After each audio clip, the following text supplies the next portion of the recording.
Hey, welcome back to the second episode. In this season, we're just talking about purpose. Last week, if you joined in with us, we just talked about when life feels empty or when it doesn't feel fulfilled, and you just pause and stop and go, man, what am I doing? What's my purpose in life? And then maybe something burdens your heart and you begin to move in that direction. And I was thinking last week, I shared with you about the Disney movie Soul that they put out on Christmas Day, just about some of the thoughts and how this band teacher had bigger aspirations. I don't want to give too much of the movie away to you, but he didn't realize that with what he was doing, there was so much purpose. But there was a clip in the movie when he's in the afterworld, whatever that looked like. Actually, this was a subdimensional, I don't even know how to explain it. It wasn't really the afterworld, it was a holding pattern. And there's this one character in there that's in a daydream state. And so he's so frustrated, so unfocused on his job that he's just lost all sense of reality. And so they send him back into his body. And so he's there at his desk and he kind of wakes up and goes, what am I doing with my life? And he stands up and just clears the desk. And not only that, but he walks around to some of his co-workers and he's just clearing, computers, everything on the floor, saying, free yourself, free yourself. And it's that moment of clarity where there's more to life. Doesn't mean you get to quit your job. Sometimes you still are doing your job. Doesn't mean that it's going to be an instant change.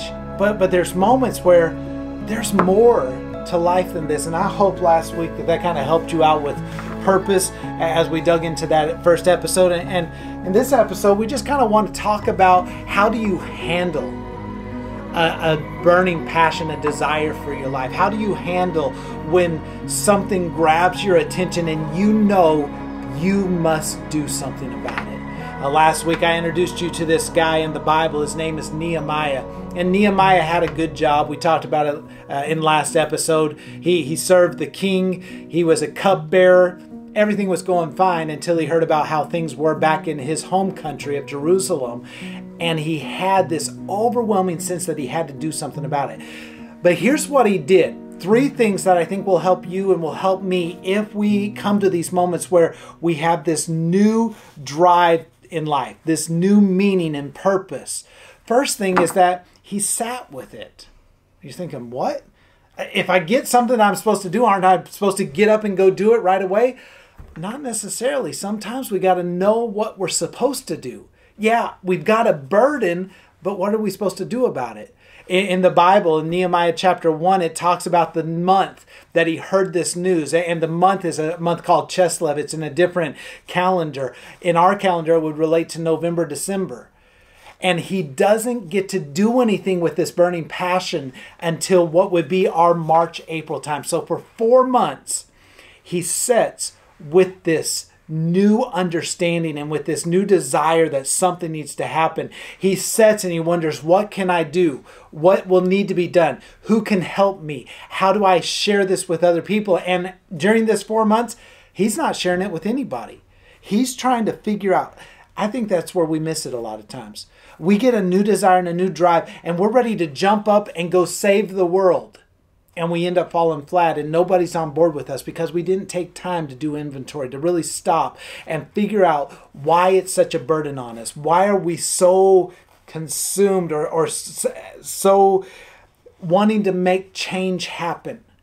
We're not figuring out why. Along with figuring out why, not only did he sit with it for a while, but he talked to his creator. I think we may have shared these passages last week in Nehemiah chapter 1 verse 4. He said, when I heard these words, I sat down and wept and mourned for days. And I was fasting and praying before the God of heaven. So what that means is that he was in communication. He was talking to his creator, the one who designed him to now have this burden and this passion. God, what are you doing? What are you showing me? What are you wanting me to do? Now, we understand that not all of you may be fully on board with God, with him being creator, with what he's up to, and that he has a purpose for your life. I hope that through this that you'll kind of draw closer to that you'll lean in that direction and consider, okay, is there a God? And if there is a God, is there a bigger story going on? And if there's a bigger story going on, what is my part in that story? And that maybe this will help draw you closer to him. But in that, have conversations with him. Hey, God, if you're there, what is this all about? What are you doing? What are you showing me? What do you want me to do? That's the second thing. So first thing, set with it. Second thing is to talk to your Creator about it. And then the third thing, I love this. When you get to chapter 2, you get over to verse 11 and 12. 12 says, this is Nehemiah again, and I arose at night, I and a few men with me, and I did not tell anyone what my God was putting into my mind or my heart to do for Jerusalem. And there was no animal with me except for the animal, a donkey that I was riding on. So I went out at night by the valley gate in the direction of the dragon well. And what he's doing is he's going out and he's assessing the situation. So you've got this burning desire. You feel like something has to be done. You've sat with it. And I'm not saying 4 months is the magic formula. It might be 2 weeks for you. It might be 2 years. I hope it's not that long. But sit with it and figure it out. What are you telling me? What are you asking me to do? Why am I drawn to this? Talk to your Creator about it. God, what are you showing me? And then go and assess whatever that might be. As we were talking about this and figuring out, one of the things that just keeps coming to my mind, that's something that's so prevalent in our day and time, is sex trafficking. And we think and we hear that and we figure that's in other countries. No, it's right here in the United States of America. And I think it was last year, maybe the end of the year of 2019, I was told that it's here in Jonesboro. And I'm just like floored by that. Are you kidding me? And we get very angry about it. That can't be happening in our backyard. And so then we start to go, okay, why am I mad about this? Because it's injustice. Why is this burning so much inside me? Am I supposed to do something about it? God, did you know this was going on? What are you doing about it? And how can I help out? And then assessing, okay, so where is this happening? Who is this happening to? What is the situation? For Nehemiah, he had to go back and assess the walls and the gates that had been broken down, and now his city's in peril. What needs to be done? And I think that that's where we need to land at today, to kind of work through assessing the situation. Again, I hope that you're feeling something new inside, something that I've got to do. And it may have been there for a while and you've not done anything with it. Well, now then really bring your heart to it.